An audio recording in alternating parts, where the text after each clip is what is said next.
Hola, bienvenidos a un nuevo Mates con Historia, espero que estén muy bien. Vamos a volver a la historia de la Iglesia Católica y toca empezar a referirnos a un tema que es muy interesante, que es el de las cruzadas, ¿no?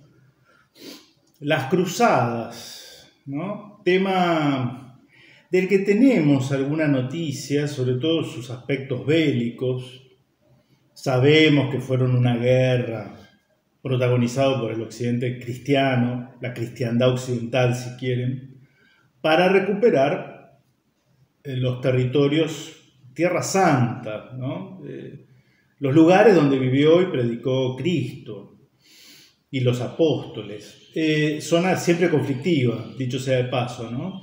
Pero también hay mucho prejuicio y hay mucho desconocimiento. Prejuicio, como ya hemos aludido más de una vez, las producciones de Hollywood se encargan de desdibujar un poco, ¿no? Lo que fueron verdaderamente las cruzadas. Entonces, los caballeros cruzados son siempre presentados como ruines, crueles, ávidos de riquezas, hipócritas en el sentido de que van a marchar a recuperar el Santo Sepulcro y resulta ser que son una especie de piratas terrestres, ¿no? Una síntesis grosera estoy haciendo yo. Bueno, ¿fue así? ¿No fue así? Vamos a dedicarle 2 programas a las cruzadas, porque es un tema interesante, es un tema complejo. Vamos a recomendar lecturas y hoy hacemos una primera parte, no para el desarrollo de las cruzadas, que como su nombre lo indica, el plural indica que fueron más de una. De hecho, dependiendo de las versiones, van desde 6 a 9 cruzadas a lo largo de casi 3 siglos, de modo tal de que ya ese dato sirve para cualquier mente objetiva, puede decir, bueno, ahí hubo de todo. Hubo buenas intenciones y hubo intereses subalternos, hubo personajes heroicos y hubo villanos. Es una historia compleja, ya digo. Yo siempre vamos a seguir en esto a los autores de la historia de la Iglesia, a los 3 sacerdotes jesuitas que ya hemos nombrado muchas veces, pero lo recuerdo por si alguien aterriza en este video, ¿no? Historia de la Iglesia Católica, 4 tomos, 3 sacerdotes jesuitas de apellidos, Liorca, Villoslada y García Villoslada y Montalbán, ¿no? Editados en la década del 50 del siglo pasado, una muy buena obra, muy documentada, muy seria, muy respetable. Pero ya les anticipo que en el próximo Mates que dediquemos a las cruzadas, la segunda parte, donde vamos a ver un poquito el desarrollo de las cruzadas, sobre todo haciendo hincapié en la primer cruzada, la llamada cruzada popular, ¿no? Nos vamos a referir a la obra, este libro de Jacques Herz,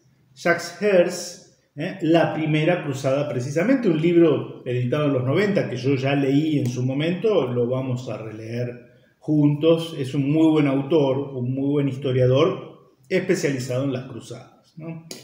¿Qué dicen los sacerdotes que acabo de mencionar sobre las cruzadas? Sobre la previa, cómo se fue preparando. El episodio detonante o desencadenante va a ser la prédica de la cruzada por parte del Papa Urbano, 1096, concilio de Clermont en Francia, donde el Papa oficialmente invita a los príncipes cristianos, a los señores feudales o los caballeros y a todo el pueblo fiel a recuperar Tierra Santa, ¿no? Los lugares santos, ¿no? Todo lo que sería esa zona de hoy Estado de Israel, Palestina, partes de Jordania, partes de Siria, Líbano, en fin, ¿no? Esta zona del Medio Oriente que tristemente siempre es conflictiva. Bueno, ya lo era hace 1000 años, ¿no? ¿Cómo se llega a esta situación? Fue una guerra de conquista por parte de Europa respecto de territorios no estrictamente europeos. Fue una guerra de reconquista o de recuperación. Acá es importante qué palabras usamos. Es importante, ¿no? Por aquel viejo dicho de que quien nomina, domina. Quien pone las palabras, de alguna manera ya marca una impronta, ¿no? Dicen los autores El origen de la idea de cruzada. Con este título publicó Carlos Erdmann en 1935 un interesantísimo libro, así se dice, que ilustró con nueva luz el origen de las cruzadas, Hasta entonces se había buscado la causa y origen de estas en la creciente y amenazadora marea turca de una parte, y de otra la costumbre de los cristianos de hacer peregrinaciones a Palestina, a fin de expiar sus propios pecados y venerar los santos recuerdos del Salvador. Hemos hablado, ¿no? Estamos en el medio de la cristiandad medieval occidental, sociedad estructurada en base a los valores religiosos dados por el cristianismo. Es una sociedad que gira en torno a los valores espirituales. Por eso nos cuesta tanto meternos en la mentalidad del hombre medieval, que construía las catedrales y que va a ir a Tierra Santa dejando todo detrás de sí para saber seguro encontrarse la muerte, ¿no? Esto que hoy es algo... me acuerdo que mi profesor en el secundario, hace 40 años, ya en un colegio católico nos decía a los alumnos, ¿ustedes creen que vivimos en una sociedad religiosa? No vivimos en una sociedad religiosa. Y daba el ejemplo, que me quedó grabado. Dice, si viviéramos en una sociedad religiosa, estando de madrugada y viviendo, él daba una referencia geográfica del centro de la ciudad de Rosario, ¿no?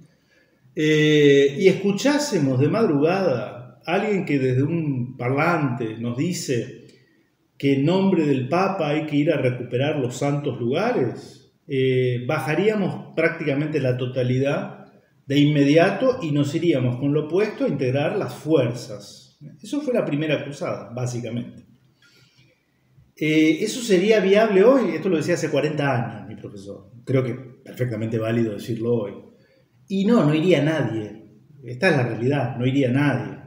Los más devotos rezarían un rosario, ofrecerían una misa, harían una peregrinación a algún santuario mariano, pero más allá de eso, exponer el pellejo por una cuestión religiosa es poco creíble en el occidente actual, ¿no? En otras partes quizá no.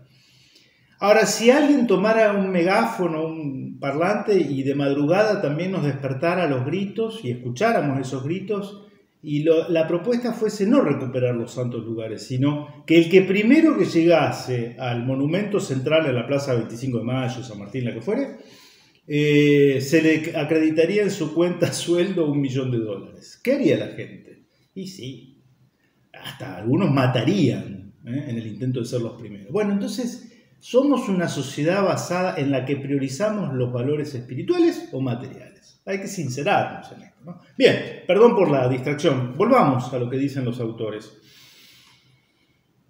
Sin negar la influencia de esta doble causa en la solemne decisión, es decir, la amenaza turca y la imposibilidad práctica de peregrinar a Tierra Santa, ¿no? Sin negar la influencia de esta doble causa en la solemne decisión, tomada por los cristianos de Occidente, bajo la inspiración e impulso de Urbano II, el Papa, Erdmann, el autor citado, ve germinar y desarrollarse paulatinamente la idea de cruzada desde mucho antes. Es decir, no fue una idea, un rapto de locura del Papa de entonces, en 1096. No. La religión cristiana no es de suyo favorable a la guerra. Algún tiempo hasta miró con recelo el oficio de soldado. San Agustín, el obispo de Hipona, San Agustín, ¿no?, declaró lícita la guerra contra el agresor injusto. Lícita la guerra contra el agresor injusto. Esto es importante, ¿eh? Porque hay también hoy mucha confusión en torno a la guerra o al uso de la fuerza. Y también, tras largas vacilaciones, la intervención armada del poder público contra los enemigos de la unidad de la Iglesia. Es importante detenernos en este aspecto. La religión cristiana predica la paz entre los hombres. Incluso en palabras de Cristo, los cristianos debemos amar a nuestros enemigos, a quienes nos injurian y a quienes nos persiguen. Esto lo vivieron los primeros cristianos durante las persecuciones, en los primeros siglos. Pero que sea una religión de paz no significa que predique un pacifismo político. Eso no lo ha hecho la Iglesia. No lo ha hecho la Iglesia. Yo puedo ser una persona pacífica, no rehúyo el uso de la violencia, pero eso no me convierte en un pacifista, dispuesto a tolerar todo, incluso agresiones injustas. Son dos cosas distintas. Doy un ejemplo. Yo soy una persona pacífica. Ahora, también soy consciente de que puede llegar el caso de que tenga que hacer uso de la fuerza para defenderme legítimamente de una agresión ilegítima, tanto sobre mi persona como sobre otras personas. Y el uso de la fuerza legítima defensiva incluso está amparada por las leyes penales, la legítima defensa. Yo puedo incluso, para repeler una agresión injusta a alguien que entra en mi casa de madrugada con intenciones de robo o de asesinato, yo puedo repeler esa agresión incluso causando la muerte del agresor. Y eso está contemplado en el ordenamiento civil y también en el plano religioso. Si yo fuera pacifista, debería quedarme cruzado de brazos y tolerar una agresión injusta. Eso no lo propone el cristianismo. Eso no lo propone el cristianismo. Digo porque a veces hay alguna confusión al respecto.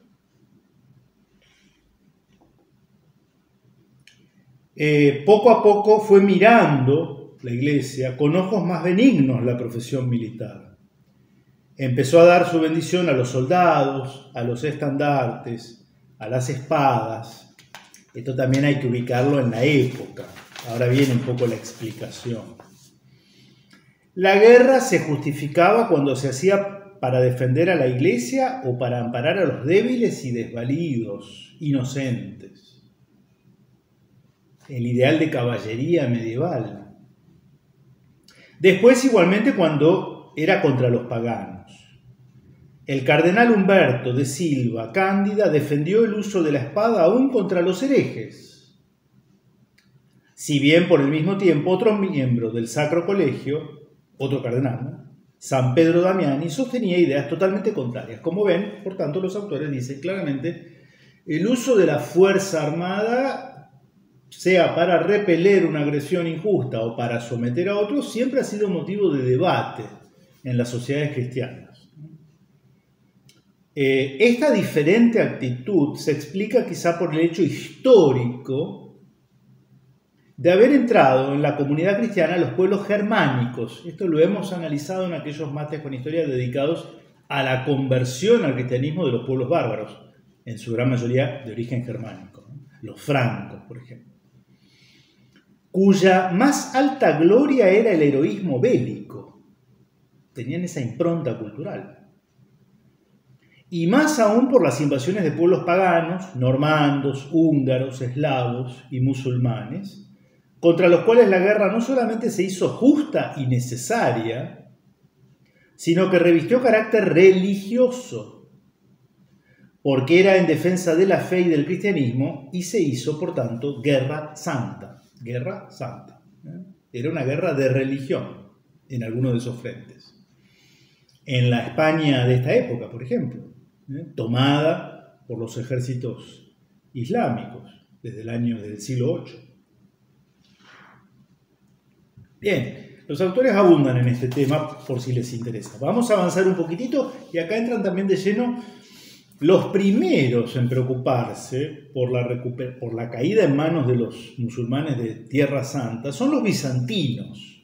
Los dejamos medio olvidados, pero el Imperio Romano de Oriente que aún resistía, capital Constantinopla. Y acá vamos a hacer alguna mención. No con carácter cristianamente universal, ni dirigidas por el jefe de la cristiandad, hubo en Oriente guerras que, por tender a la reconquista del suelo palestinense, utiliza esta terminología, los autores, ¿no?, profanado por los enemigos de la cruz, podían en alguna manera llamarse santas, si bien es verdad que generalmente predominaba en ellas la finalidad política. Me refiero a las guerras del Imperio Bizantino contra árabes y turcos. en los siglos 8, 9, son más bien escaramuzas o ligeras incursiones que entre el Bósforo y el Éufrates bordan el campo con hazañas de romances fronterizos y son cantadas en retóricos poemas griegos. Dos emperadores de Bizancio, a cual más belicoso y brillante, iluminan el siglo X con el brillo de sus victorias sobre el Islam. Son Nicéforo y Juan I. El primero, Nicéforo, llamado azote de los infieles, de alma apasionada y propensa al misticismo, conquista en el año 965 la provincia de Cilicia con la ciudad de Tarso, además de la Siria del norte con las ciudades de Laodicea, Hierápolis, Emesa y Antioquía. El segundo, aunque subido al trono por el crimen, marcha a Palestina como un cruzado y conquista Beirut y Damasco. Entra en Nazaret y en Cesarea, venera los lugares santificados por el Salvador y por su Madre Santísima y llega en fulminante acometida hasta las puertas de Jerusalén, de donde retrocede pronto cargado de reliquias. Estos son los bizantinos los protagonistas. El occidente medieval es ajeno a estas incursiones. Su deseo era, cita acá una carta que le manda el rey de Armenia, el emperador Juan I, ¿no? Liberar el santo sepulcro de Cristo de los ultrajes de los musulmanes. Fin de la cita, según declaraba él mismo al rey de Armenia. Sin embargo, en adelante serán los musulmanes los que tomarán la ofensiva, sobre todo desde mediados del siglo XI, poniendo a los bizantinos en gravísimo aprieto. Como Bizancio era la barrera oriental, presten atención a esto, interesante, yo no lo sabía. Como Bizancio era la barrera oriental de toda la cristiandad, no es extraño que muchos occidentales corriesen a aquel frente deseosos de luchar contra los paganos. Solían ir mezclados con las tropas bizantinas y bajo jefes griegos. Así vemos hacia 1040 al rey de Noruega, entendemos geográficamente, desde Oslo, supongo, que se llamaba Cristianía en ese momento, la ciudad de Oslo, capital de Noruega, hasta Tierra Santa. Así vemos hacia 1040 al rey de Noruega, Harald, y a otros caballeros normandos, franceses y alemanes que generalmente hacían una visita a los santos lugares antes de regresar a sus tierras. A los peregrinos no les ponían dificultad en Palestina. Esto es importante, en esta época, después va a cambiar. A los peregrinos no les ponían dificultad en Palestina. Eran estas continuas peregrinaciones una fuente de ingresos para los árabes, aunque no fuese más que por los pasaportes que debían presentar, pagando una suma de dinero en cada ciudad que visitasen. Esto de que los occidentales peregrinaban a Tierra Santa, que hoy nos parece algo llamativo y uno está tentado de pensar que eran experiencias puntuales de quien podría costear ese viaje, ¿no? Y sobre todo viajar tales distancias durante tanto tiempo sin necesidad de trabajar, cosa que no sería la realidad del común de los habitantes en el sistema feudal occidental. Pero los autores dan muchos datos de que eran muy frecuentes estas peregrinaciones. Creo que algo vamos a decir.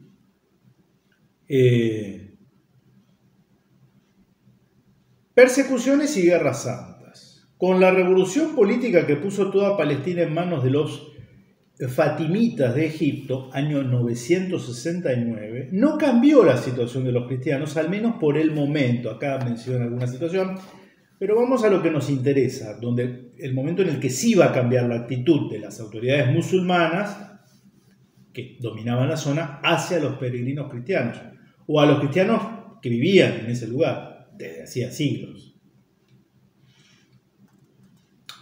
Realmente las circunstancias eran gravísimas para el nombre cristiano en Tierra Santa. El califa de Egipto, Al-Hakem, fanático, cruel y extravagante, dio orden al gobernador de Siria de destruir el Santo Sepulcro. y aniquilar en Jerusalén todo cuanto tuviese algún sabor de cristianismo. Inmediatamente fue obedecido. Basílicas y monasterios cayeron bajo la piqueta demoledora y de 1009 a 1020 cristianos y judíos vieron sus casas saqueadas y sus personas ferozmente perseguidas. No pocos huyeron, otros apostataron, abandonaron la fe. Y los que prefirieron quedarse se les obligó a llevar sobre sí distintivos infamantes. La persecución duró poco más de 10 años, pues el mismo califa revocó sus decretos. Y en 1027 su hijo mandó que se reconstruyesen los santos lugares. Como ven, tampoco el Islam era un todo unificado y homogéneo respecto de estas cuestiones, agrego yo, ¿no? A cambio de que en Constantinopla se restaurase una antigua mezquita. El renovado concurso de peregrinos, con sus ofrendas y limosnas, fue causa de que los santuarios se reedificasen con rapidez. Pero el protectorado franco es suplantado por el bizantino. Con la conversión de Hungría al cristianismo, la conversión de Hungría hacia esta época, ¿no?, a través de San Esteban, ¿no?, los viajes por tierra se facilitaron, pero desde que el cisma oriental se consuma por obra del patriarca Miguel Celulario, lo hemos analizado, el cisma de la Iglesia Ortodoxa Oriental, en el año 1054, ¿no?, la excomunión recíproca entre el Papa y el Patriarca.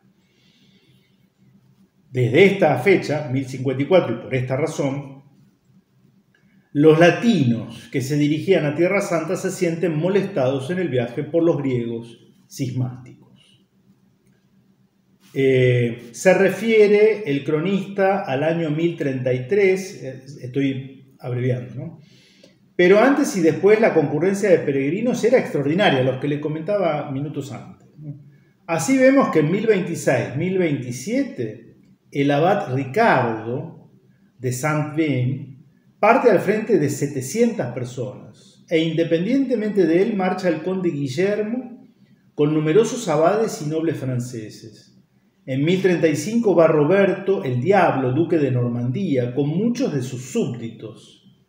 Y en 1064 sale de Alemania y otros países la más numerosa peregrinación, 1064, que según la crónica de Mariano Escoto pasaba de 7.000 personas, a la cabeza de las cuales iba el obispo Gunther de Bamberg, con el arzobispo de Maguncia y los obispos de Ratisbona y de Utrecht. En fin, esto está todo relatado y contado, documentado, ¿no? Y algo que es importante también es qué es una cruzada y qué no es una cruzada. ¿Cuáles son los requisitos para que a una incursión militar de caballeros cristianos procedentes del occidente medieval, rumbo y con deseo de recuperar Tierra Santa, se le llame cruzada? Está muy bien explicado por los autores. Es muy común el dar este nombre a toda guerra santa, es decir, a aquella guerra que se emprende por causa de la religión y en defensa de la Iglesia, sea quien quiera el que la predica y acaudille. Pero ya el ostiense, en su suma áurea, distingue la verdadera cruzada de otras guerras santas que se emprenden sine crucis signaculo, es decir, sin el signo de la cruz, otras cruzadas, ¿ok? A nuestro entender, el nombre de cruzada se debe reservar exclusivamente a aquellas guerras santas predicadas y en cierto modo dirigidas por el Papa en cuanto cabeza y jefe de toda la cristiandad.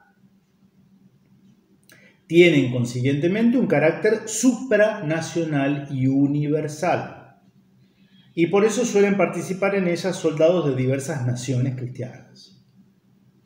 El Papa invita a los fieles a participar en ellas. El Papa invita a los fieles a participar en las cruzadas, concediendo indulgencia plenaria de los pecados a cuantos se alisten bajo el estandarte de la cruz estandarte que el propio romano pontífice entrega a un legado o representante suyo para que lo lleve en el combate. Vexillum Crucis, el estandarte de la cruz, o Vexillum Sancti Petri. Finalmente, creemos que para que una guerra tenga carácter de cruzada es menester que vaya dirigida contra los enemigos de la cristiandad, en cuanto tales. Por no llevarse bajo la dirección pontificia, no llamamos cruzadas a las guerras de los bizantinos en el siglo X, dicen los autores. Llamamos cruzada, por la conquista de Jerusalén, esto que describíamos al comienzo. Por no ir propiamente contra enemigos del nombre cristiano, negamos ese apelativo, el de cruzadas, a la invasión de Inglaterra por Guillermo el Conquistador, a pesar de que marchaba en el nombre del Papa y con el Vexillum Sancti Petri. Tenía el estandarte, marchaba en nombre del Papa, pero sus enemigos también eran cristianos.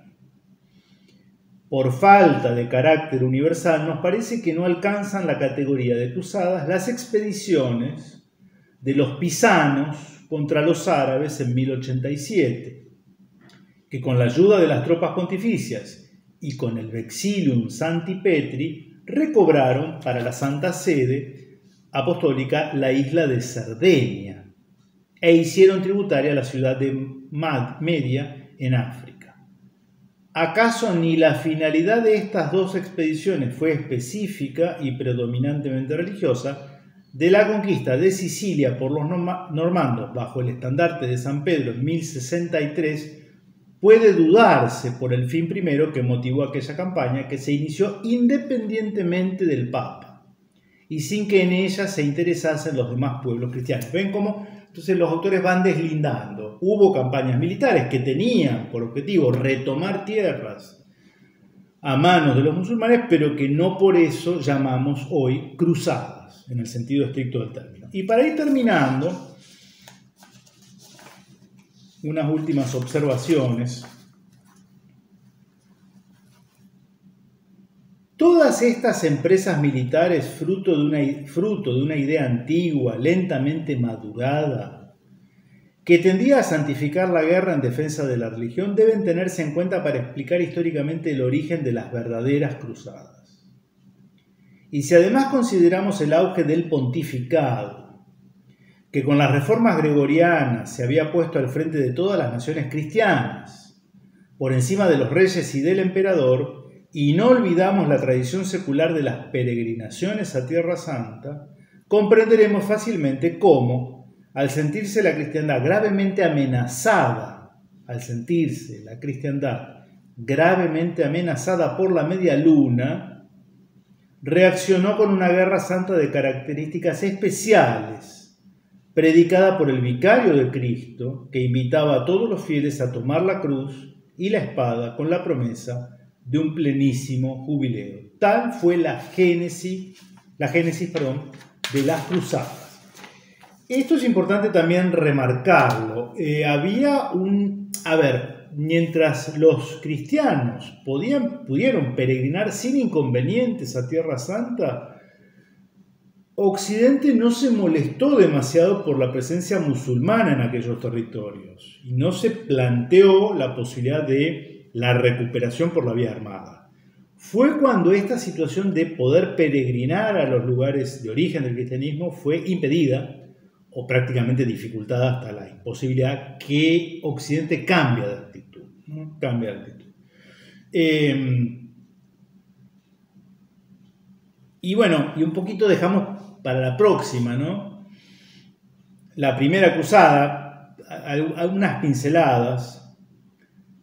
Súbitamente se transforman las condiciones de Oriente cuando los turcos, originarios del Turquestán, y convertidos a la religión de Mahoma, obtienen en 1064 el califato de Bagdad. 4 años después pasan el Éufrates y se apoderan de Cesarea de Capadocia, saqueando la tumba e iglesia de San Basilio. Retíranse los bizantinos para cobrar fuerzas y atacar luego con redoblado empuje, en vano. Los 100.000 hombres de Romano IV Diógenes son aniquilados en la batalla de Mansikerta, 1071, y el propio emperador cae prisionero. Los turcos entran en Damasco, 1076, y expulsan de Palestina a estos egipcios, que eran también maometanos, que ocupaban la región, quienes se ven forzados a entregar la ciudad de Jerusalén en el año 1078.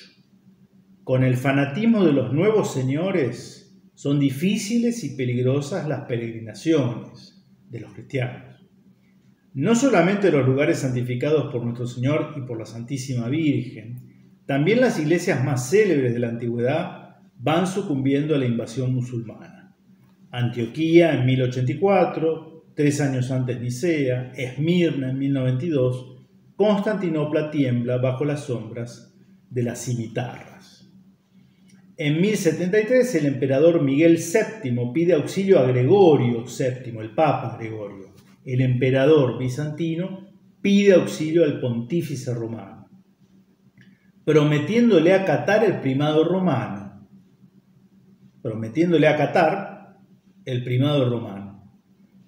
Que era un poco el origen del cisma del 1054, ¿no? ¿Cómo iba a desaprovechar aquel gran papa esta magnífica coyuntura de unión de las iglesias?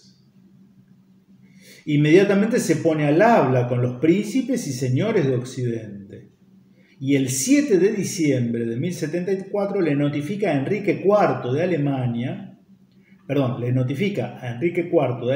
que ya tiene dispuestos 50.000 soldados para la expedición, al frente de los cuales irá él a liberar el sepulcro del Señor. Pero lo que más le mueve es la esperanza de reducir la iglesia griega y las otras de Oriente a la unión con Roma.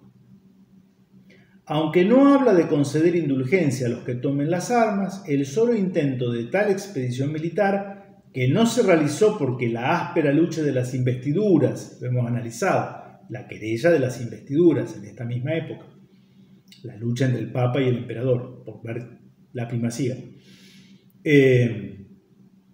lo impidió al Papa alejarse de Roma, significa un paso decisivo hacia la futura cruzada. La alianza con los normandos, enemigos de Bizancio, pondría también obstáculos a la realización de aquel proyecto. No era Gregorio VII, sino su segundo sucesor, Urbano II, el destinado por Dios para levantar en vilo las fuerzas de Occidente y lanzarlas contra el terrible enemigo de la cristiandad. Y ahí es donde dejamos para la próxima entrega de Mates con Historia, dedicado a las cruzadas. Vamos a detenernos en lo que fue la primera cruzada, ¿no? La primera cruzada. ¿Por qué nos cuesta entender? ¿Por qué el mundo actual, o al occidente actual, ¿no?, que es más grave aún, rechaza las cruzadas? Bueno, por esto que explicábamos, una mentalidad totalmente opuesta en cuanto a la primacía de los bienes espirituales o materiales. Entonces, claro, como estamos en la contracara en cuanto a lo que era la mentalidad medieval de hace 1000 años, nos resulta incomprensible lo que hacían. Incomprensible, como nos resulta incomprensible que erigieran catedrales a lo largo de 3 siglos. Era algo que nosotros las disfrutamos visualmente, con interés turístico o artístico, pero no se nos ocurriría hoy hacer eso, porque ha cambiado nuestra mentalidad, en Occidente al menos.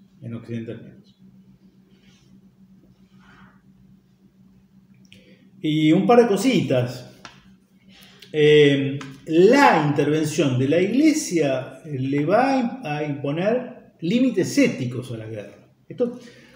Fueron guerras santas, sí, y hoy algunas mentalidades muy susceptibles les puede causar impresión.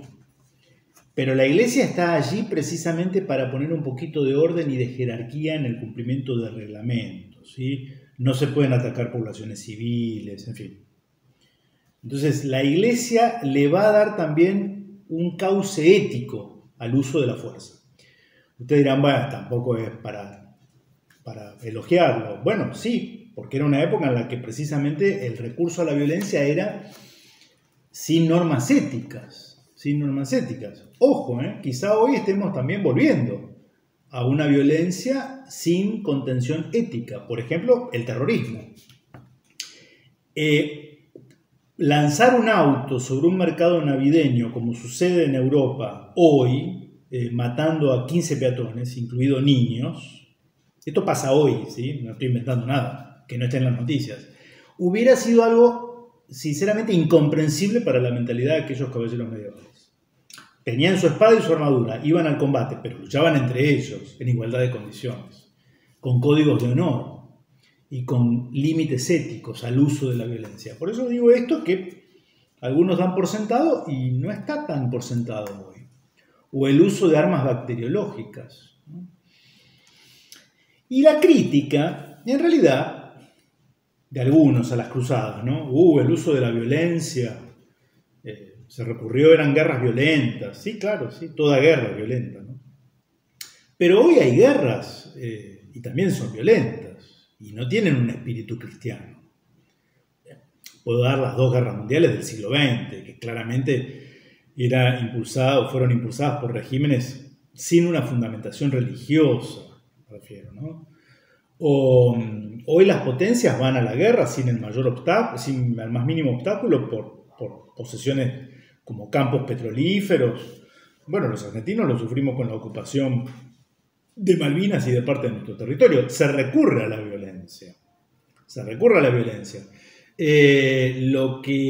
Y eso es admitido y nadie critica eso. Lo que es incomprensible es que se hubiera recurrido a la violencia, pero con una finalidad religiosa, ¿no? Hace 1000 años. Esa es quizá la distinción que cabe hacer. Por eso es tan interesante abordar, por lo menos en 2 mates con historia, el tema de las cruzadas. Bueno, espero que les haya parecido interesante. Nos vemos la próxima, si Dios quiere. Buena semana. Que estén bien y seguiremos con la historia argentina y la historia de la Iglesia, intercalando uno con uno los mates con historia. Chao, que estén bien.